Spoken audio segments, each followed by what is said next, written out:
Brought to you by Sensodyne DSP। नया सेंसोडेंट DSP nerves को protect करे और इनामल को repair. Feel the relief with सेंसोडेंट DSP. अगर भारत देश में आज की डेट में चुनाव करा दिए जाते हैं तो कौन सी पार्टी इसमें विजेता रहेगी? ऐसे ही कई सारे सवाल आपके मन में कई बार आते होंगे। तो इन्हीं कुछ सवालों को लेकर एक सर्वे कराया गया। ये सर्वे इंडिया टुडे ग्रुप और सी वोटर ने कराया, जिसका नाम है MOTN यानी मूड ऑफ द नेशन। 8 दिसंबर 2025 से 21 जनवरी 2026 के बीच ये सर्वे हुआ, जिसमें 36,265 लोगों ने भाग लिया, जो अलग अलग जाति के थे, अलग अलग धर्म के थे, अलग अलग वर्ग के थे। तो इसमें कई सारे ऐसे सवालों के जवाब हिमांशु हमारे सामने आए कि कौन सी पार्टी आगे रहेगी, कौन सा PM सबसे बेहतर है, सबसे अच्छा किसका काम लगा लोगों को। तो कुछ ऐसे ही सवाल मैं आपसे जानना चाहती हूँ। हमारा सबसे पहला सवाल है कि अगर आज चुनाव होते हैं तो किस पार्टी को कितने प्रतिशत वोट मिलेंगे, कौन सी पार्टी आगे रहेगी? पहले तो रक्षा, हमें दो चुनावों की तस्वीर को देखना होगा। बिहार चुनाव के नतीजों से अभी हम निकल के आए हैं, और उसके अलावा दिल्ली के चुनावी नतीजे भी हमने देखे। उसके अलावा हमने BMC भी देखा, और उन तमाम चीज़ों को देखते हुए और उसके बाद जो मूड ऑफ द नेशन का जो सर्वे आया है, उसके मुताबिक NDA की सीटें बढ़कर 352 हो जाएंगी अगर आज चुनाव होता है। मतलब 29 जनवरी को चुनाव होता है तो NDA की सीटें 352 हो जाएंगी। यही नहीं, BJP की सीटें भी बढ़कर 287 हो जाएंगी। इस तरह BJP अपने दम पर बहुमत हासिल करती नजर आ रही है। वोट प्रतिशत की अगर रक्षा बात की जाए तो अगर मौजूदा समय में चुनाव होते हैं तो NDA को 47% का फायदा होता नजर आ रहा है, इंडिया ब्लॉक को 39%, तो अन्य को 14% वोट मिलते नजर आ रहे हैं।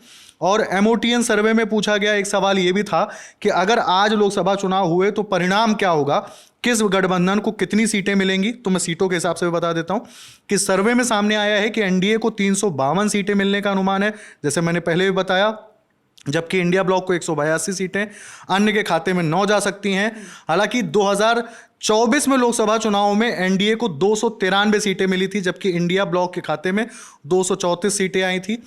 अगस्त 2025 में जो सर्वे किया गया था, जिसमें NDA को 324 सीटें और इंडिया ब्लॉक के खाते में 208 सीटें मिलने का अनुमान था रक्षा। और ये तस्वीर अब बदल चुकी है, और जब इस तस्वीर में हम बदलाव देख रहे हैं, अगर हम गठबंधन वाइज वोट शेयर की बात करें रक्षा, तो सर्वे के मुताबिक NDA गठबंधन को 47%, इंडिया ब्लॉक को 39% और अन्य को 14% वोट शेयर मिल सकता है। 2024 में जो लोकसभा चुनाव हुआ था उसमें NDA को 43% वोट शेयर मिला था।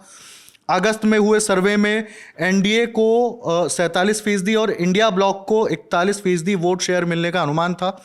सर्वे में यह पूछा गया कि अगर आज लोकसभा चुनाव हो जाएं तो किस पार्टी को कितनी सीटें मिलेंगी।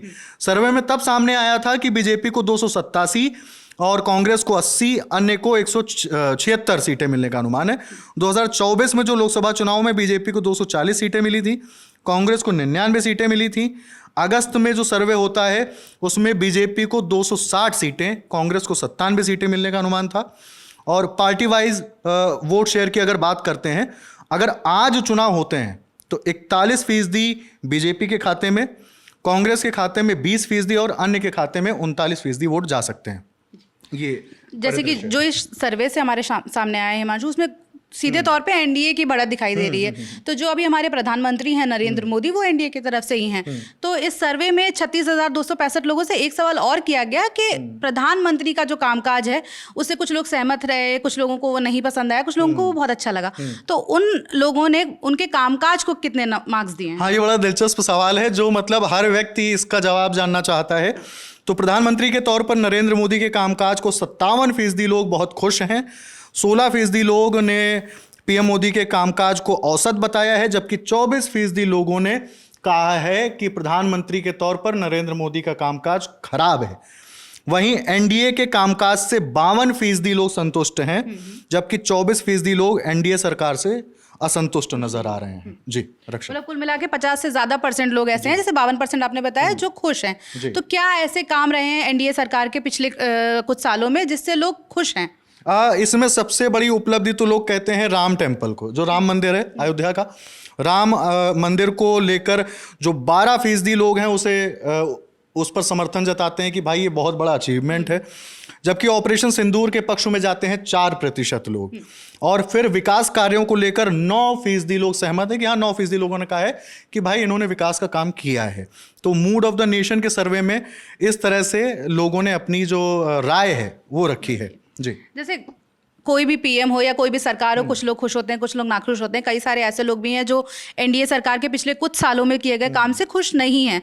कई प्रोटेस्ट हमने देखे बेरोजगारी को लेकर, अलग अलग काम को लेकर, नौकरी को लेकर बहुत सारे प्रोटेस्ट हुए पिछले कुछ सालों में। तो क्या वो ऐसे काम है जिससे लेकर लोग नहीं संतुष्ट हैं सरकार से, या सरकार को वो काम और बेहतर तरीके से करना चाहिए? इसमें सबसे पहला जो मैं 20% देख पा रहा हूँ, चीजों के जो दामों में बढ़ोतरी हो गई, मूल्य वृद्धि या मुद्रास्फीति कहें उसे, इन्फ्लेशन कह सकते हैं। हाँ, और 20% ये हो गया। 20% लोगों ने कहा है कि भाई ये दिक्कत भरी बात है, माने चीजें उन लोगों के हिसाब से महंगी हो गई हैं। और 17% लोग ये इस समर्थन में आते हैं कि भाई इस सरकार में बेरोजगारी बढ़ी है ना, बेरोजगारी की जो है बहुत बड़ी मुसीबत है, सबसे बड़ी विफलता है। 17% लोगों ने इस बात को बहुत हाईलाइट किया है। और बेकाबू आतंकवाद के पक्ष में कि भाई आतंकवाद बेकाबू हो चुका है, उसमें 9% लोग इसमें समर्थन देते हैं। 9% लोग ऐसा मानते हैं कि सरकार में 9% ये जो बेकाबू आतंकवाद है वो एक बड़ी समस्या के तौर पर है। जबकि आर्थिक विकास को लेकर 9% लोग कहते हैं कि आर्थिक विकास की दर उतनी नहीं है, उनका ये मानना है। और सांप्रदायिक हिंसा और अल्पसंख्यकों में भय, 5% लोग इस पक्ष में वोटिंग करते हैं, अपनी राय रखते हैं।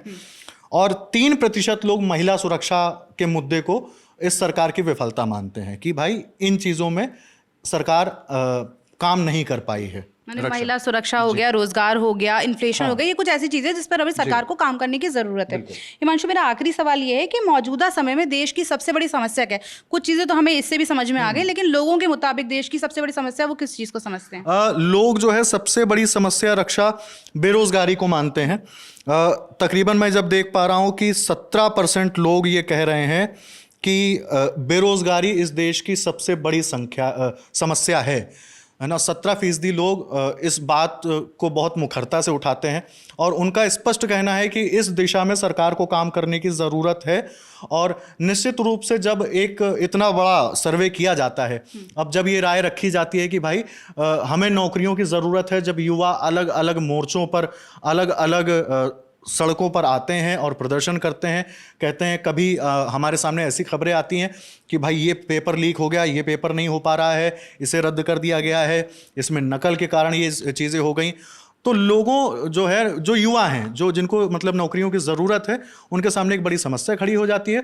तो इस पक्ष में 17% लोग आए, उन्होंने कहा कि भाई जो बेरोजगारी की दिक्कत है उसे इस सरकार को सॉल्व करने की ज़रूरत है, वो एक बड़ी समस्या है। रक्षा, जैसे जितना ये पूरा सर्वे था, जो सवाल जवाब हमने करे, उनसे जो बातें सामने है कि 52% लोग ऐसे हैं जो पीएम मोदी से या एनडीए सरकार से के काम से खुश हैं, लेकिन कई ऐसे लोग हैं जो बेरोजगारी जैसी समस्याओं को लेकर या महिला सुरक्षा हो गई या इस तरीके की समस्याओं को लेकर परेशान है, जिसपे सरकार को काम करने की ज़रूरत है।